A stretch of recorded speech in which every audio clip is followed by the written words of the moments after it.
اللہ کی کو بڑی کرم نوازی ہوئی ہے کہ اس بار یہ 7 تھوڑی سی جو ہے نا آخری تاریخوں میں آئی ہے جی، تو بچت ہو گئی.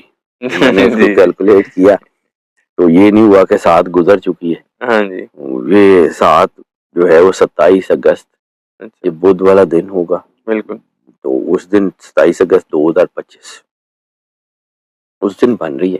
ٹھیک ہے. اور یہ جو ساعت ہے میں اس کے بارے میں بار بار یہ عرض کرتا ہوں کہ جو اللہ کا بنایا ہوا سسٹم ہے نا جی جی، وہ ہر چیز میں عروج اور زوال ہوتا ہے. ٹھیک ہے. پازیٹیو انرجی کے عروج کا نام جو ہے نا وہ قبولیت دعا کی ساعت ہے. ٹھیک ہے. یعنی جس وقت پازیٹیو انرجی اپنے پورے عروج کے اوپر ہوتی ہے اس وقت آپ کو ایک کوشن بھی مل جاتا ہے کہ آپ اللہ کے قریب ہو جائیں. اس وقت آپ اپنی جو ہے وہ چیزیں بھی بہتر کر سکتے ہیں. اس وقت آپ کے معاملات بھی بہتر. بالکل. تو اسپریچول انرجیز جو ہیں وہ آپ کی بہتر ہوتی ہیں. بالکل. 27 اگست بدھ کا دن اور جو میں انرجیز جو ہے وہ کیلکولیٹ کرتا ہوں تو وہ میں PST پاکستان اسٹینڈرڈ ٹائم یا +500 GMT کے مطابق کیلکولیٹ کرتا ہوں. ٹھیک ہے.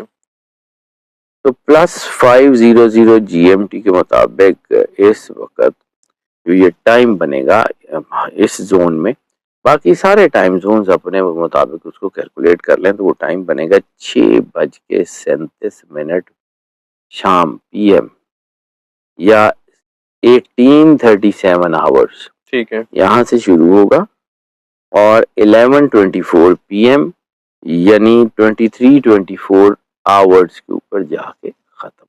اچھا. یہ 4 گھنٹے اور 47 منٹ کا ٹائم ہے. ٹھیک ہے. پچھلے مہینے کی نسبت یہ ٹائم تھوڑا ڈیکریز ضرور ہوا ہے لیکن اس کا انٹینسٹی بہت بڑھ گئی. انٹینسٹی بڑھ گئی. ٹھیک ہے. اس وقت یہ چیزیں بہت شاندار ہیں. یعنی یہ جو کیلکولیشن کی ہے اس کے نمبرز یہ بتاتے ہیں کہ یہ قربت الہی کا وقت. اچھا. اگر کوئی شخص اللہ کے قریب ہونا چاہتا ہے تو بیسٹ وقت ہے. رزق کی ریل پیل کا وقت ہے. یعنی رزق کے مسائل میں جو کچھ پھنسا ہوا ہے اس کے لیے دعا کریں. اللہ ضرور ضرور ضرور مدد فرمائے گا. بالکل. دین اور انسانیت کی خدمت کا وقت ہے.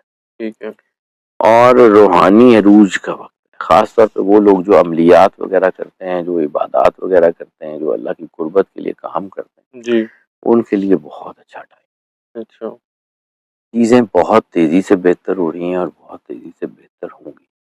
معاملات انتہائی شاندار ہو رہے ہیں. اور ہم جب یہ انرجی کیلکولیٹ کرتے ہیں تو میں نے آپ کو اکثر بتایا ہے کہ یہ قرآن پاک کی 114 صورتوں میں سے کسی ایک کے ساتھ میچ ضرور کر جاتا. بالکل. اس بار یہ جس صورت کے ساتھ میچ کر رہی ہے نا وہ صورت ہے تھوڑی طویل بھی ہے لیکن بہت ہی کہتے ہیں کہ اس کی انرجی بڑی شاندار. اچھا ماشاء. سورۃ توبہ. اچھا. سورۃ توبہ. یہ قرآن پاک کی واحد صورت ہے جو بسم اللہ الرحمن الرحیم کے بغیر شروع ہوتی ہے. بالکل. ٹھیک ہے. تو یہ جو سورۃ توبہ ہے نا اس کی انرجی جیسے میں نے کہا کہ توبہ کی انرجی ہے اللہ کی طرف رجوع کرنے کی انرجی ہے اللہ کے قریب ہونے کا وقت ہے. یہ ساری اسی انرجی کو کیلکولیٹ کرتے ہوئے ہم آپ کو بتا رہے ہوتے ہیں. اور اس کی ایگزیکیوشن جو ہے وہ بھی بڑی شاندار ہے. تو ایک ایک کر کے بتاتا ہوں. بالکل. سب سے پہلے اس کا جو طریقہ ہے جو لوگ پہلے سے دیکھتے ہیں یہ ویڈیوز اکثر لوگ دیکھتے ہیں. جی جی بالکل. تو اس میں ہم اس کو بار بار یہ عرض کرتے ہیں کہ جب کسی کے گھر جاتے ہیں نا تو خالی ہاتھ نہیں جاتے. بالکل. جب اللہ کی بارگاہ میں جانا ہے نا تو کچھ تو لے کے جانا ہے. اپنا خشوع و خضوع لے جائیں یا 2 نفل نماز شکرانے کی ادا کر کے جائیں کہ اللہ نے جو کچھ ہمیں دیا ہوا اس کا شکریہ. تو اللہ قرآن پاک میں بھی تو کہتا ہے کہ اگر تم میرا شکر ادا کرو گے میرا شکریہ کرو گے تو میں اس کو اور مزید بڑھاتا جاؤں گا. بالکل ایسی ہے. ٹھیک ہے. اب اللہ کی بارگاہ میں تو آپ نے شکرانہ پیش کر دیا.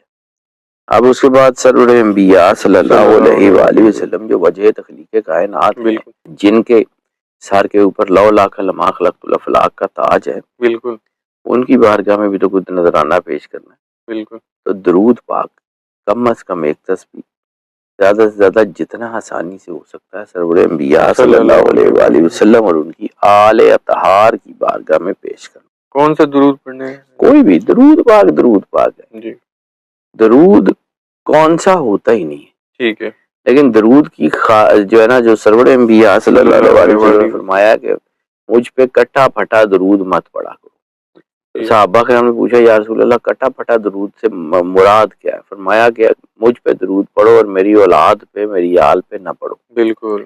تو اگر آل رسول صلی اللہ علیہ وآلہ وسلم کی بارگاہ میں درود پاک نہیں پیش کرتے تو سرور انبیاء صلی اللہ علیہ وآلہ وسلم بھی آپ کی درود کو ایکسیپٹ ہی نہیں کرتے. بالکل. حالانکہ درود واحد عبادت ہے جو قبول ہوتی ہے، لیکن بغیر آل کا درود قبول نہیں ہوتا. یہ خود سرور انبیاء صلی اللہ علیہ وآلہ وسلم کا فرمان. درود پڑھ لیں، اس کے بعد سورہ توبہ ایک مرتبہ تلاوت کرنا. بالکل. پھر دوبارہ درود پاک کم از کم ایک تسبیح، زیادہ سے زیادہ جتنا آسانی سے ہو سکتا ہے وہ پڑھیں. پھر اس کے بعد سورہ قریش 19 مرتبہ، سورہ فاتحہ 11 مرتبہ، اور پھر اس کے بعد ایگزیکیوشن کی سورت سورہ مزمل ایک مرتبہ. پھر دوبارہ سورہ فاتحہ 11 مرتبہ، پھر دوبارہ سورہ قریش 19 مرتبہ، اور پھر اس کے بعد بھی دوبارہ درود پاک. بالکل ٹھیک ہے. کم از کم ایک تسبیح، زیادہ سے زیادہ جتنا آسانی سے ہو سکے اتنا. اور اس کے بعد جو ہے وہ صلاۃ الحاجت 2 رکعت کم از کم صلاۃ الحاجت پڑھیں، اپنی حاجت مالک کی بارگاہ میں پیش کریں جی، اور دعا کریں. دعا شدید ترین محبت کا نام ہے، دعا قرب الہی کا نام ہے، دعا اس سپارک کا نام ہے جو آپ کو عرش معلیٰ کے پار لے جاتا ہے، جو آپ کے جذبات کو، آپ کے لفظوں کو اللہ کی بارگاہ میں ڈائریکٹ شرف باریابی دیتا ہے. وہ دعا ہے. جی. تو دعا جو ہے جس کے بارے میں سرور انبیاء صلی اللہ علیہ وسلم کا فرمان ہے کہ عبادت کا مغز، عبادت کا کرکس دعا ہے. بالکل. تو دعا کریں اپنے لیے بھی، جن لوگوں کو جانتے ہیں ان کے لیے بھی، جن کو نہیں جانتے ان کے لیے بھی. جی. جتنی دعا کر سکتے ہیں کریں، انشاءاللہ اللہ بہتر کرے گا. جعفری صاحب، کئی لوگ اگر یہ کہتے ہیں کہ مطلب قرآن پاک نہیں پڑھے ہوئے، مطلب ان کو صورتوں کا آپ بتا رہے ہیں تو وہ صرف درود پاک ضرور پڑھ لیں. تو یا اس کو سن بھی سکتے ہیں وہ، یا صرف پڑھنا ضروری ہے؟ کچھ چیزیں ہوتی ہیں جو سننے سے جن کا تعلق ہے اور کچھ چیزوں کا پڑھنے سے تعلق ہے. یہ جو ایگزیکیوشن ہے یہ پڑھنے سے ہے، یہ پریکٹیکلٹی کی بات ہے. اچھا.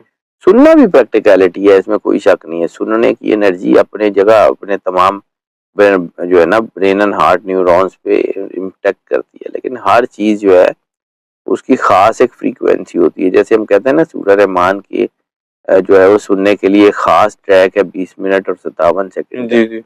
تو اسی طرح بہت ساری چیزیں ہیں جس کی انرجیز آپ کیلکولیٹ نہیں کر پاتے کہ وہ کس کی زبان میں سننی ہے، کیسے سننی ہے. تو انسان خود جب اللہ سے جڑا ہوا ہوتا ہے تو وہ بہتر ہوتا ہے کہ وہ اس کو خود کر سکتا ہے. بالکل.